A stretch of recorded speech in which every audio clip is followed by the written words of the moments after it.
Yes, you can now relax.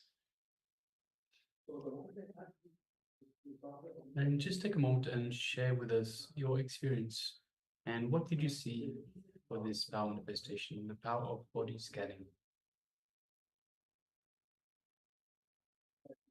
And we also welcome Ma Anathan, welcome Ma Nithyananda. And we also welcome Ma Lata, welcome Ma Yes. Nithyananda.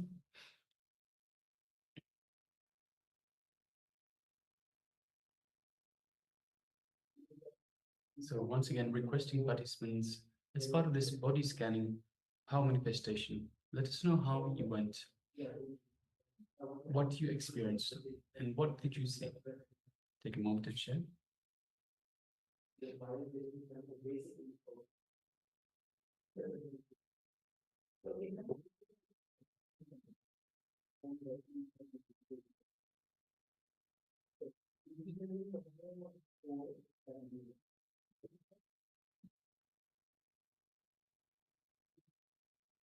And fans share, just feeling very happy. Yes, you can see you're smiling. Thank you for sharing though. Yes. Yes, thank you, Mark. We are happy that you are happy, Mark. Yes.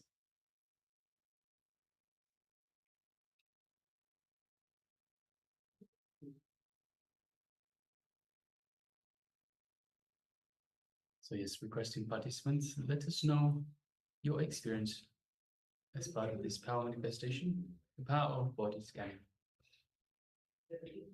So Klaus Ayer, let us know how you went as well. So we have been asking for a body scanning. This is also your chance, especially now that you've started to power manifest as well. Let us see this power manifestation as well, this power of body scanning in action.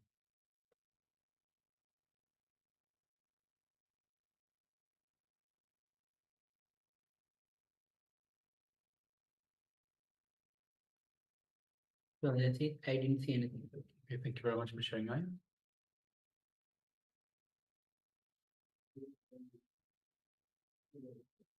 So in terms of this power manifestation, because you are actually scanning your own body, it can take form, it can take shape in any different ways. So it might not necessarily be just a seeing thing. It might be while you're scanning through, you might get a feeling here and there, and something that gives you some sort of information about the general health of the body itself.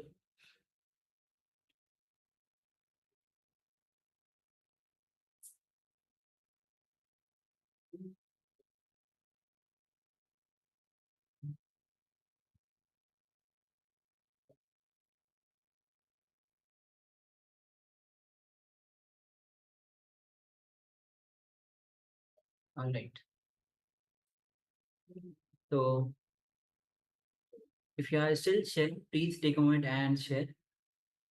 Yes, we also have Ma Tash VB, Ma Lu Yun Jen, Ma Anupama. If you did take part in this power manifestation, please take a moment and share with us your experience. Also requesting Ma Shu Wei Ping to be available in the camera. Ma Wang Shi Wen to be switch on your camera and be available. And also Ma Kelly Wen, please be available in the camera frame as well, please, Ma. And also we have a participant with a Chinese character label. I think it's Kai, if I'm not mistaken, requesting if you could please switch on your camera and be available in the camera frame itself for the entirety of this program.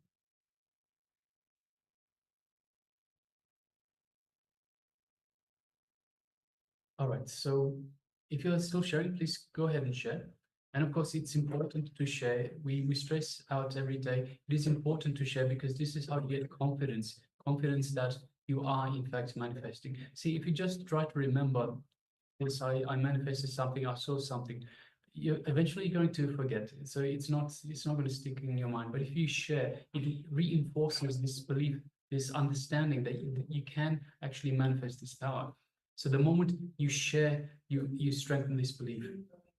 And with belief comes even a stronger power manifestation. So requesting everyone, please make sure that you do share. It will be only better for you, only best for you. It's Swami shares that the moment you start sharing, and if you don't share, in a while you will forget that click that happened to you. And if you keep on sharing and enriching, that click will keep on maintaining and it will grow, start to strengthen. So it's important not to have the click, but to start sharing as well. See, it's in a similar way to a piece of knowledge. So let's say you read something in a book, or you hear the Supreme Pontiff of Hinduism, and you say, "Hey, that's a really good piece of information. I really want to remember this." If you just try to remember it 2 years down the line, for example, you're going to forget it. But if you write it down and revisit it again and again and again, it becomes ingrained in your mind. So you start living that. You start making it as part of your lifestyle. So this is the difference. If you just do the power manifestation, but you don't share, it's eventually once you finish this program, you're going to go away, you won't practice it again. If you start sharing, you start believing, you start understanding that this is a possibility, a real possibility for you, and it is a real something that you can make your lifestyle, then you make it a lifestyle, you start doing it again and again and again, and it becomes the very essence of you.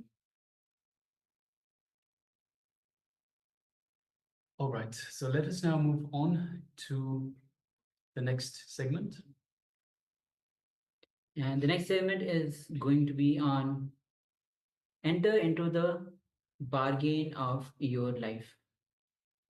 Actually, the enter into the best bargain of your life. So let's come to the space of listening.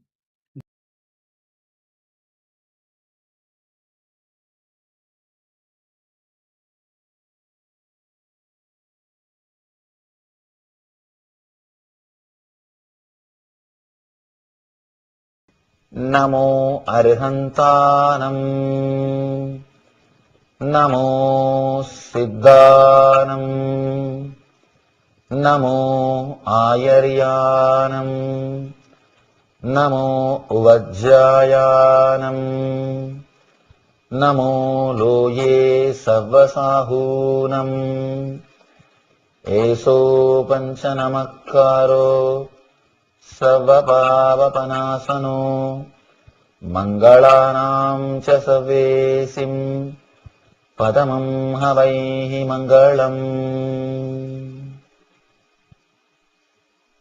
I bow in reverence to Arhantas, means the people who have conquered the enemies. Enemy does not mean the outer world enemy, the inner world enemies. I bow in reverence to Siddhas, means all liberated souls. I bow in reverence to Acharyas. I bow in reverence to Ubadhyayas. I bow in reverence to all sadhus. This fivefold salutation destroys all sins, and amongst all auspicious things, this is the most auspicious one. Mangalanancha Savesim. Padamam Havai Mangalam. A small incident which happened in Nithyananda Maharaj, a great enlightened being who lived in India. Somebody asked him, Master, you say the enlightened beings don't have karma. Then how you are speaking with us? How you are able to talk? Nithyananda Maharaj says, I am not talking to you. He is talking and he is saying, I am not talking to you. The disciple was completely confused. He said, what are you saying? I am not talking to you. And you are talking to me. And you are saying, I am not talking to you. The Master says, Maharaj says, because you want, you are getting the answers from this system. This system is programmed to respond like a voicemail. Automatic intelligence which responds to you. That's all. Otherwise, the system itself does not have an ego like you. Understand? You can't say automatic replaying machine is living mechanism. No. It just responds to you because you wanted somebody to respond. Maharaj says, I am responding to you because this is the way you wanted. And he says beautifully, if somebody approaches me with the attitude of dasabhava, means servant, I look like a leader. If somebody approaches me with the attitude of a disciple, I look like a master. If somebody approaches me with the attitude of father and son, I look like a father. So, whatever attitude they have, just I reflect it. I just fulfill what they want. Otherwise, I myself don't have any identity or ego. He says, I am not talking to you. You are listening the answers which you want to listen, which you need to listen. That's all. Automatic replying system. They are not present as we think. Same way, enlightened beings who have left the body, they are not absent as you think.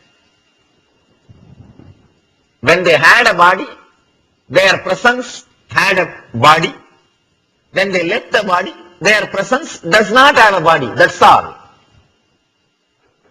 Otherwise, having a body or not having a body is no way going to disturb or change you connecting with that master. Understand? As far as master is concerned, whether they have the body or not, it's not going to disturb them. It is not going to change anything. It is not going to, they are not going to miss anything. So do not think just because they don't have a body, you can't experience their presence.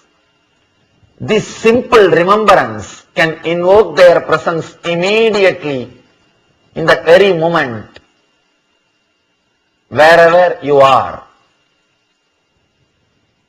Remembering them will simply create their presence because they are waiting.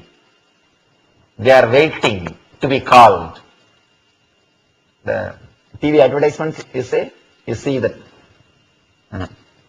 operators are waiting for your call. Please call now, call now, call now. Same way, masters are waiting. Please chant now, chant now, chant now. They are waiting, available. All you need to do is remembering them. Just the remembrance is enough. You will see that their presence is in front of you. They are not absent as you think. Just because you are not able to see the stars, you can't say stars doesn't exist. Same way, just because you don't see them with your eyes, you can't say they don't exist. Only one benefit, if the master is with the body, you may be able to feel him with all your five senses. If he is without the body, you have to feel him, experience him only in the inner space, which is beyond body. That's all. But you can verily experience him because they can't disappear till you become enlightened. During initiation, before every initiation, all the masters, enlightened beings, they take vow. Understand? During initiation, don't think only you take vows. Only you make commitments. Master also makes commitments.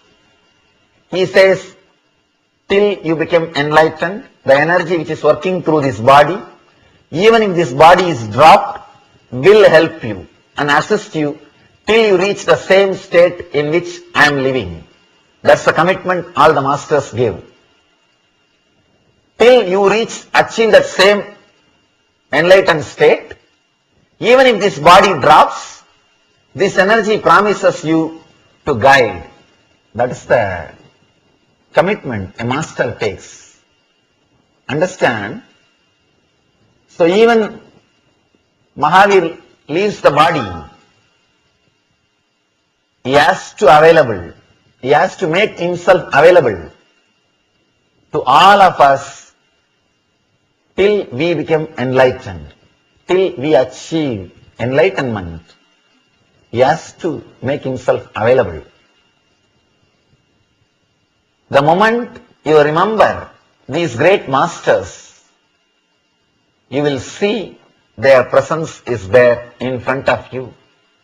And next line, I bow in reverence to Siddhas, means the liberated souls. The word Namo, you should understand that word also. Namo means you offer I and mine, ahankar and mamakar. Na mama, ahankar and mamakar, you offer both, me and mine, I and mine. See, important thing, it is very easy to offer mine, means wealth. You can very easily give wealth, check. Because after some time, all rich guys feels the futility of wealth. What will you do? What will you do? Now you can buy anything which money can buy. After all these basic things, what will you do with the money? Maybe more and more zeros are getting added in your bank balance sheet. And in this country, you don't even see the currency. Only 2% is in the printed currency form.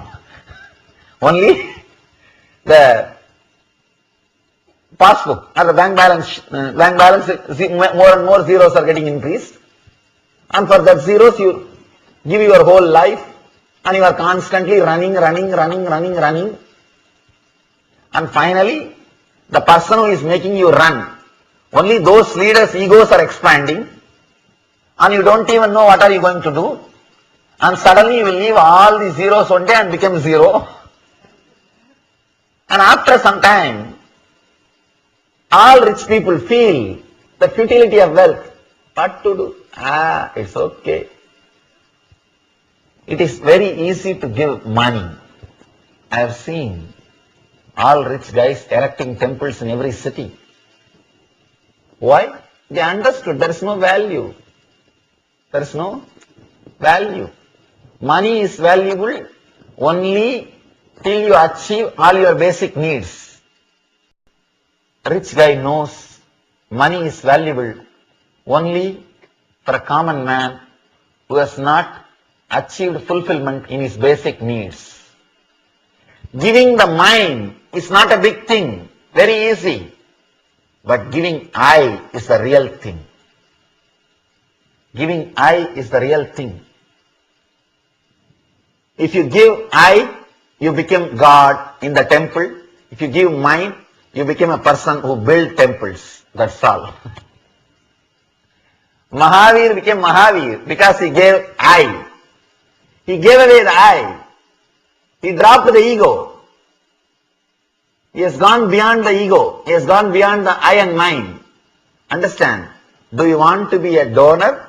Or do you want to be a person who is sitting inside the temple? You want to become a worshipper or the person who receives the worship? The moment you give away the I, you become a person who receives the worship. If you are giving away only the mind, you are worshipper. Person who gives up I and mind both, he becomes the Arhanta. Now, when you give away your I and mind to the Arhantas, you achieve the same state in which they are living.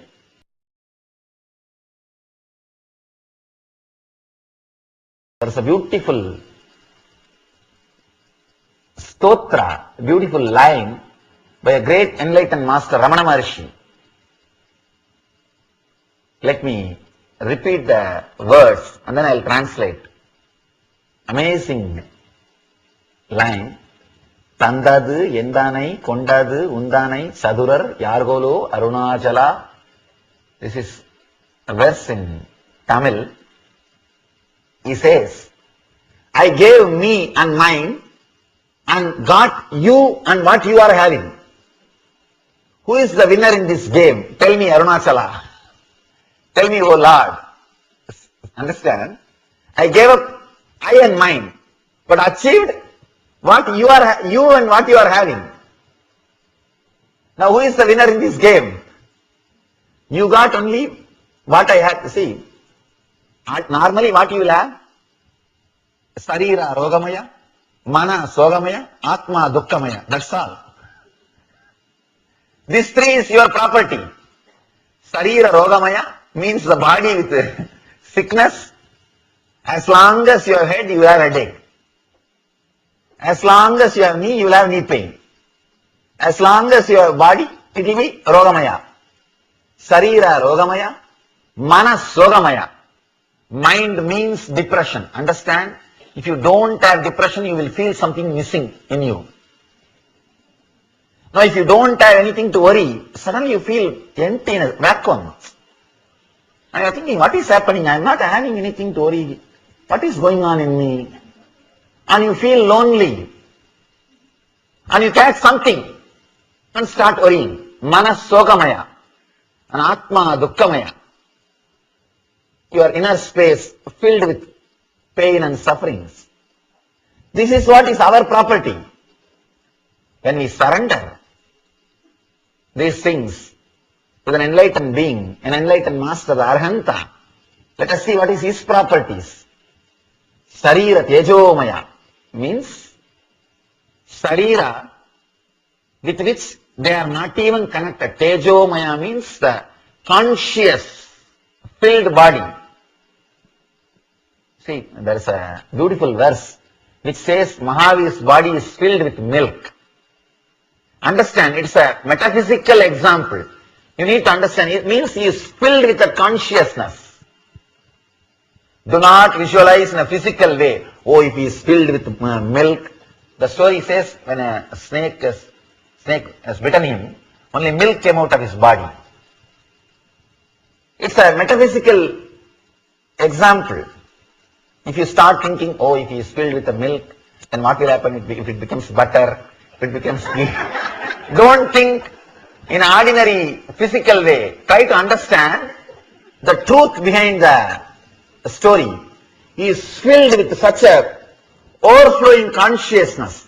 Milk is considered as a very sacred thing, auspicious thing in those days. That's why they use the milk as a simile example to say is overflowing. Sarira tejomaya means the body which is filled with consciousness, overflowing. That is why he doesn't feel like covering with cloth. He is radiating, liberated. Does not need to cover itself. You see, we cover our body because we feel it's ugly. Really. We don't feel completely settled inside our boundary. We always want to change the dimensions of our body. Some way, the moment you think somebody is beautiful, be very clear, you are not completely comfortable with your body. The moment you think somebody is beautiful, I am not talking about the male getting attracted towards the female. No. I am talking about male feeling, this guy is so handsome. I should look like him. Female feeling, oh, she is so beautiful. I should look like her. The moment you start appreciating somebody else's body, means you are not completely comfortable with your dimensions. You try to work on your dimensions. Be very clear. The other person may be handsome or beautiful, but you can't enjoy just even a cup of coffee through that body. You can't enjoy even a cup of coffee through that body. You have to experience only through this body. Sarira tejomaya means filled with consciousness, completely comfortable inside your body. Stiram, Sukham is called Tejomaya. If you are completely settled and completely comfortable, then it is Tejomaya. Mana, Masters doesn't have mind. So, there is no description about mind. Atma, Anandamaya.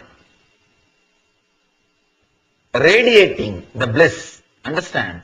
If you surrender whatever you have, actually what you have, we don't have even something worthy of surrendering. That is the truth. We don't even have actually something worthy to surrender also. And we may think that we have something. All you need to do is have a little bit of intelligence of what you really have. Simply you will surrender. All I am telling you is just see the accounts properly with the open eyes. You will surrender. You will realize Sariras Rogamaya, Manas Sogamaya, Anma Dukkamaya. Simply you will surrender. You will surrender. There is a beautiful sutra in which Mahavir is speaking about the past life. The Bhashyakara comment, the later Acharyas, they are explaining beautifully. The intelligence about the past life will help you to surrender, because you will understand you are doing the same nonsense again and again. Again and again you are creating wealth. By the time you created the wealth, you are gone and finished. Then again you start the same game.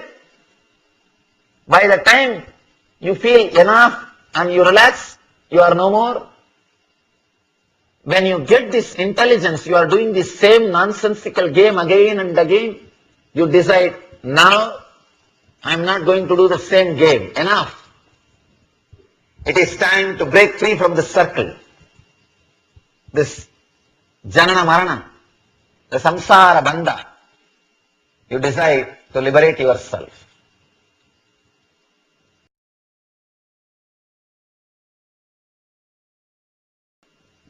When you offer whatever you have with the word Namo, Na Mama, let me surrender that I and me at the feet of Arhantas, immediately you will achieve what they have. See, to tell you honestly, surrendering is the best way to get the ultimate thing. When you offer whatever you have, simply no other way, they have to open whatever they have. It's no other way. No other way. The moment you open up, they have to open up. Somebody told me that knock and it shall be opened. I tell you, you don't even have to knock. He is standing in your door. Just open, he will come in. He is knocking. All you need to do is, you need to open your doors. That's all. You don't even have to go to his door and knock. He is knocking at your doors. Open, nothing else. When you open, he has to open, and he is already open. Surrender the I and mind, Sarira Rogamaya, Manas Sogamaya, and Anma Dukkamaya. Achieve Sarira Tejomaya and Manas Sugamaya. Of course, when it becomes Sugamaya, you can't call that as a mind. The idea, the name mind will be lost when it becomes Sugamaya. Anma Anandamaya means bliss, filled with bliss. That is what the word Namo means. I offer I and mine to Arhantas. Actually, it's a wonderful business. Best bargain. Offering you and achieving them. You can't imagine. The best bargain. I bow in reverence to the Arhantas. I bow in reverence to Siddhas, liberated souls. I bow in reverence to Acharyas, who keep the tradition alive. Understand? Even if somebody is not enlightened, if he is working for enlightenment, he is also worthy of respect. That is the important thing you need to understand. See, if 100 people are running, only one will win. But that does not mean the people who ran, they are not worthy of your respect. One person can win only if 100% can run. If you stop the very tradition of running, just because 99 are defeated, you can't expect that one person who will win. No. Only if thousands of people dedicate their life, that group consciousness, group energy which gives inspiration for people to run, one or two may achieve. So understand, if I have achieved something in my life, it is not just by me. All the sannyasis, all the sadhus, all the acharyas, they all have contributed to me, directly or indirectly. Even the confidence which I received by seeing them was reason for me to continue my running, continue my journey. I always tell people, understand, my enlightenment or whatever I achieved is the gift from this whole tradition. When I see so many sadhus, so many enlightened, so many Mahatmas, so many Swamis, I got the confidence, I should also become Swami. I should also take up this life. The group indirectly inspires you and gives you the confidence and courage. Recently we had a Kumbh Mela in India. I took all my brahmacharis and swamis, told them all of you should come. They asked, why Swamiji? We have so much of work in the ashram, one batch can go and one batch can be here. I said no. Only when you see 2 million sadhus, this Kumbh Mela is attended by 2 million sadhus.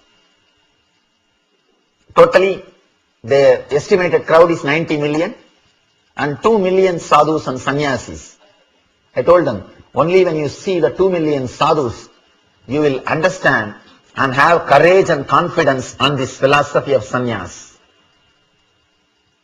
So acharyas are also responsible for enlightened beings happening on the planet Earth. For people achieving the Arhanta state and Siddha state. That is the reason we bow down to acharyas also. And I bow in reverence to Ubadhyayas, whoever is carrying that philosophy, whoever is carrying those truths. He may not have experienced in his life. A librarian may not have read all the books and become an intelligent person in his life, but he takes care of the library for other people to experience. If somebody becomes a great scientist by using a library, the librarian also has contributed. He himself may not have become a scientist, but the person who preserved all the literature, he is also responsible for that scientist. So, we bow down in reverence to all the Ubadhyayas. I bow in reverence to all sadhus, all the monks and nuns who have dedicated their life to this goal. Understand?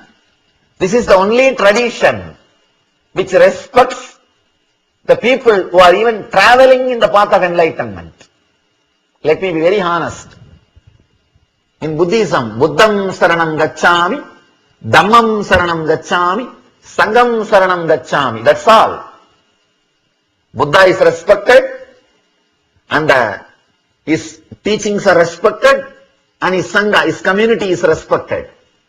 Of course, in community you may add the word, the people who are enlightened or the teachers who are carrying the truth, they are respected. But here, Mahavir takes one step further. I bow in reverence to all sadhus. Namo Sarva Sahunam. This actually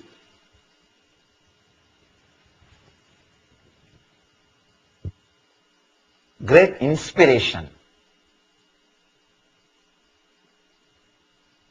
for all the people who are in the path, in the spiritual journey.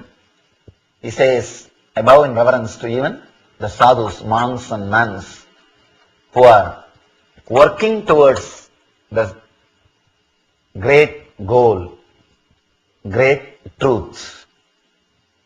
And the next line, beautiful line, this fivefold salutation destroys all sins naturally. When you respect the great masters, the idea to respect their teachings also starts growing in you.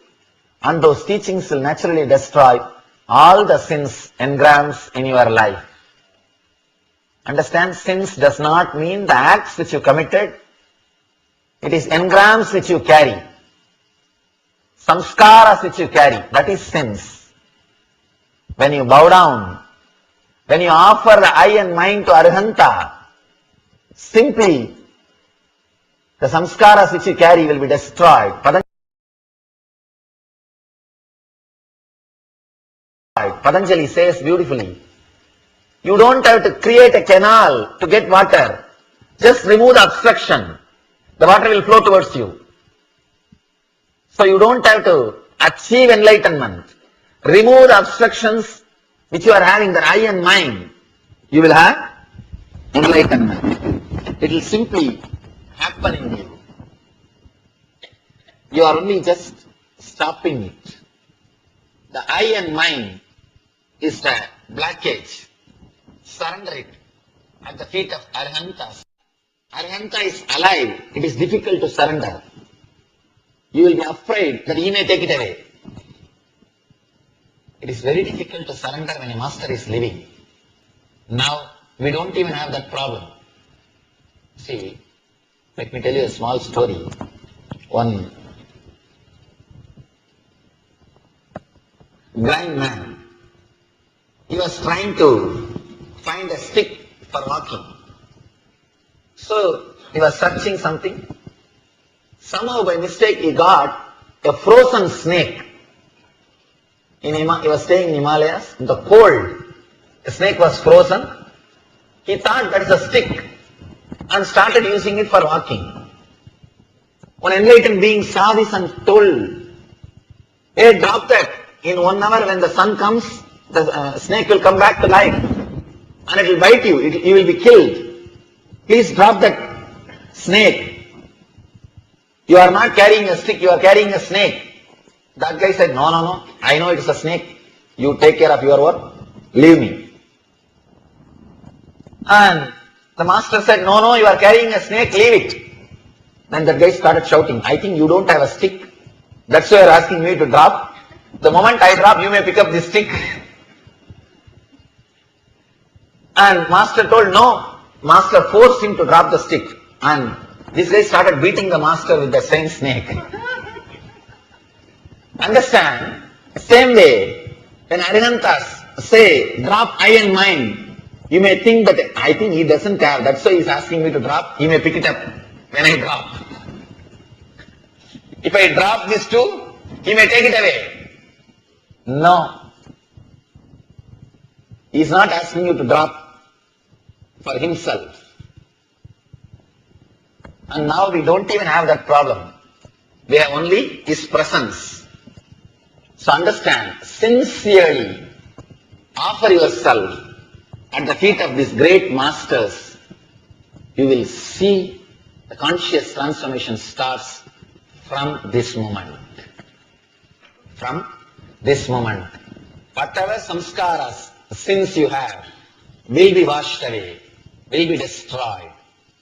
And amongst all auspicious things, this is the most auspicious one. Understand? Best thing you can ever do in your life is dropping your eye and mind at the feet of enlightened beings. The sutra says the best thing which can happen to your life is dropping the eye and mind at the feet of Arhantas. Maybe we'll take few minutes. Integrate your whole being and offer the whole thing at the feet of the great enlightened masters, Arhantas, Siddhas, Acharyas, Ubadhyayas, and Sadhus. Let us do it with full sincerity. Understand? Do not think, I chanted this mantra lakhs of times, what is going to happen now? I know this mantra. No. Now, do it with intensity. Tell them, please use this body, radiate in this body. Enough, I abused this body. I abused whatever I have, I and mine. It is time you all take charge of this and let you all use this. Let me offer the I and mine at your disposal, at your feet. Let you all fill this body and mind. Whatever I have, I and mine, please sincerely let us offer at their feet. You will see this destroys all samskaras. The ultimate thing, the best thing which can happen to human being, which can happen to you, will happen this moment. This moment. It says, Mangalanancha Savesim Padamam Havai Mangalam. The most auspicious, amongst all auspicious things, this is the most auspicious one.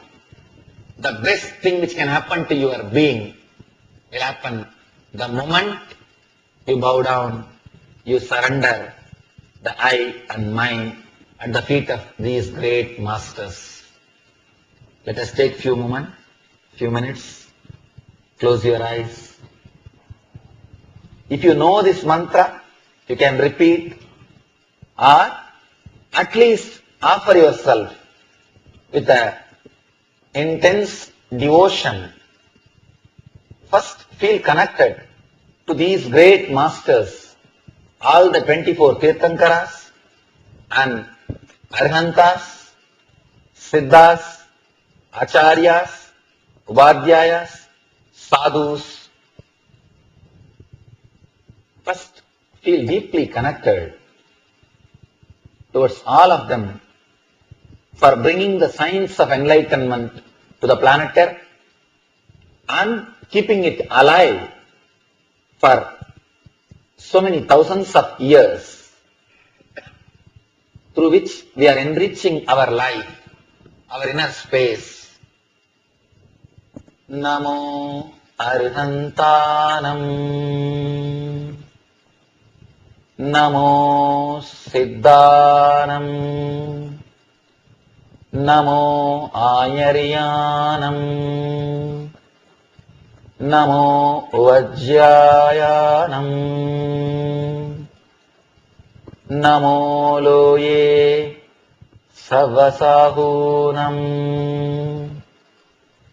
Eso Panchanamakaro Savapapavanasano Mangalanancha Savesim Padamam Havai Mangalam.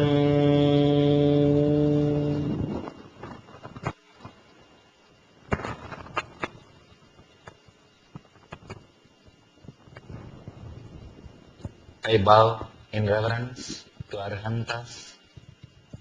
I bow in reverence to Siddhas. I bow in reverence to Acharyas. I bow in reverence to Ubadhyayas. I bow in reverence to all sadhus. This fivefold salutation destroys all sins, and amongst all auspicious things, this is the most auspicious one.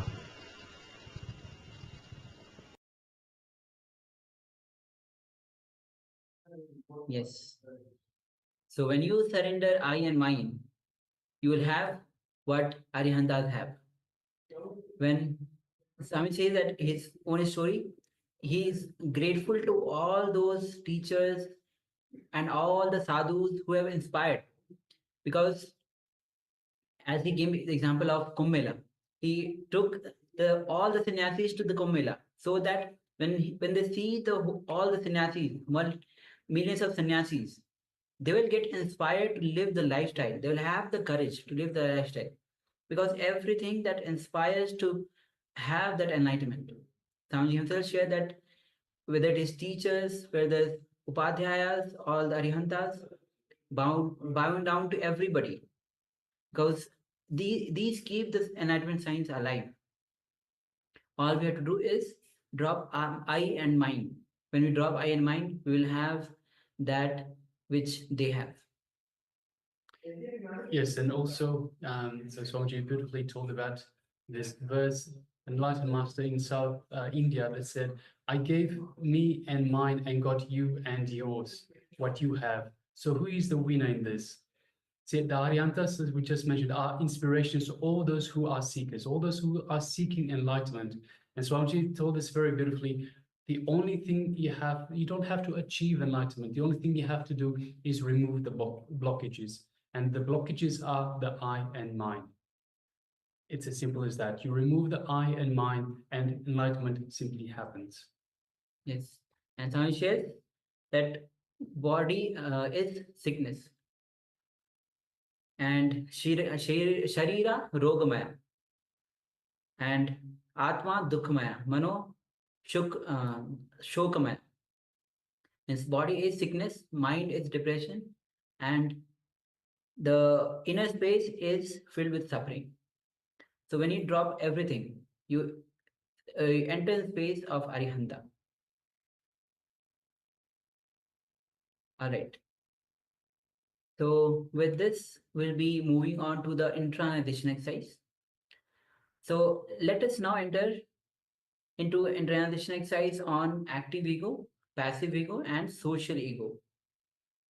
Active ego is characterized by overt self-importance and arrogance. Individuals with an active ego often seek to assert their dominance over the other person.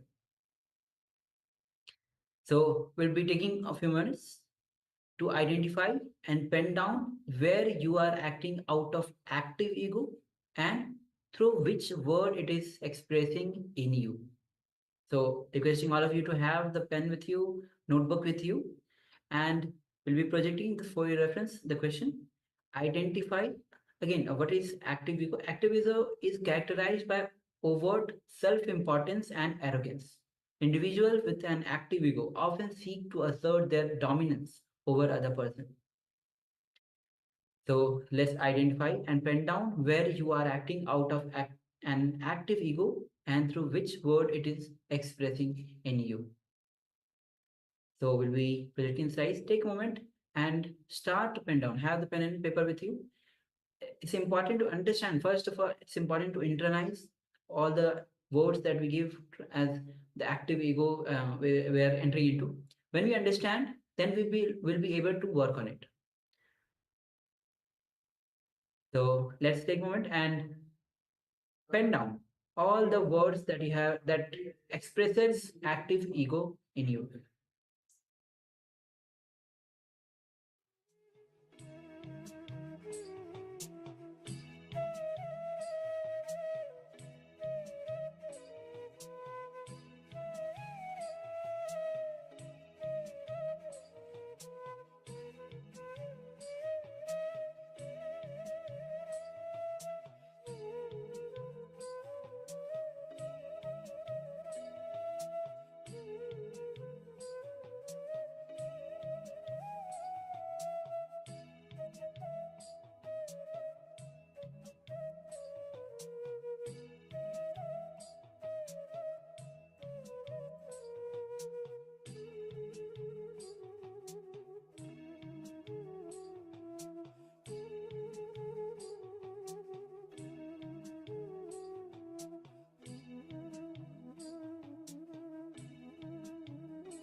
Now, let us move to the next step, the passive ego. The passive ego is subtle and cunning. Individuals with a passive ego may appear humble and shy away from taking responsibility, but they are actually just guarding their own self-image, protecting their own ego from being hurt. So in this second step, let us identify and pen down where you are acting out of passive ego and through which words it is expressing in you. So once again, let's identify and pen down where you are acting out of passive ego and through which words it is expressing in you. Let us continue.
Yes.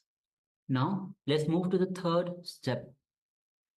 Social ego revolves around the image one projects in society. Individuals with a social ego feels that their lives are private and fear exposing their vulnerability. They worry about how others perceive them and often maintain a facade to protect their social identity. To maintain a facade to protect their social identity. Now, identify and pen down where you are acting out of social ego and through which words it is expressing in you.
Now, complete with all these incidents and decide to align to Guru's words and teachings, surrendering I and mine, surrendering your ego at Swamiji's feet.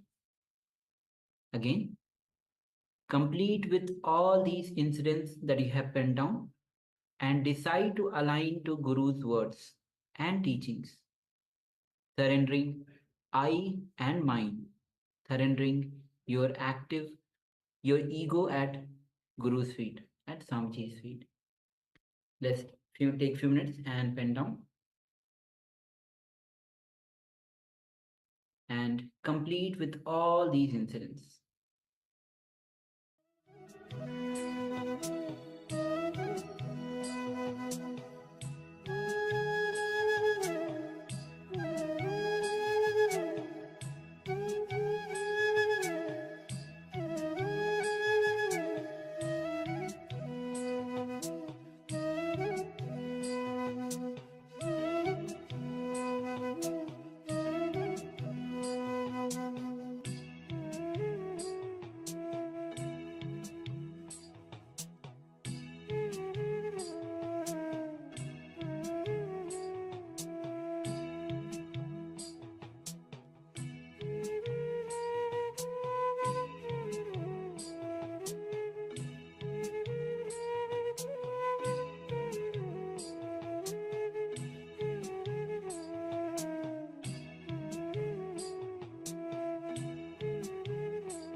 Yes, you can relax.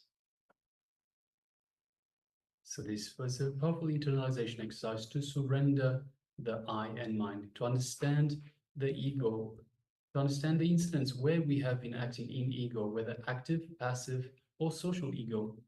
And again, to surrender the I and mind, the feet of the Guru. Now let us move on to the next segment in our power manifestation, which is once again the power of body scanning. So in this round of body scanning, we'll be scanning for the general health of your lungs. So requesting all participants, let us once again sit comfortably with the head, neck, and spine in a straight line.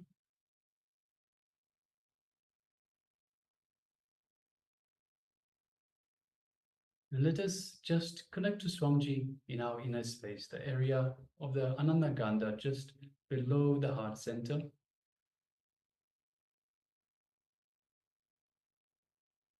Just mere remembrance of the Master invokes him in our inner space. And just take a moment and feel Swamiji's love, his compassion in your inner space. Feel his energy flowing throughout your entire body, all the way from head to toe. The fingers, the nose, eyes, ears, every little corner of your body, every one of your cells. Feeling this superconscious energy that Swamiji is radiating.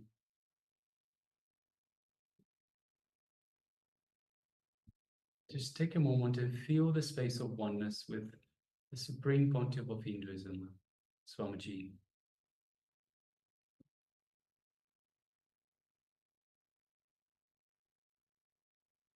Now let us gently move our gaze to the third eye, just between the eyebrows, the seat of our real power, the Anya Chakra. And let us visualize, so let us look just gently into the third eye. And through our third eye, let us look into Swamiji's third eye. And as we do so, feel the connection that we are creating. Just feel your third eye buzzing with energy from this connection to Swamiji's third eye.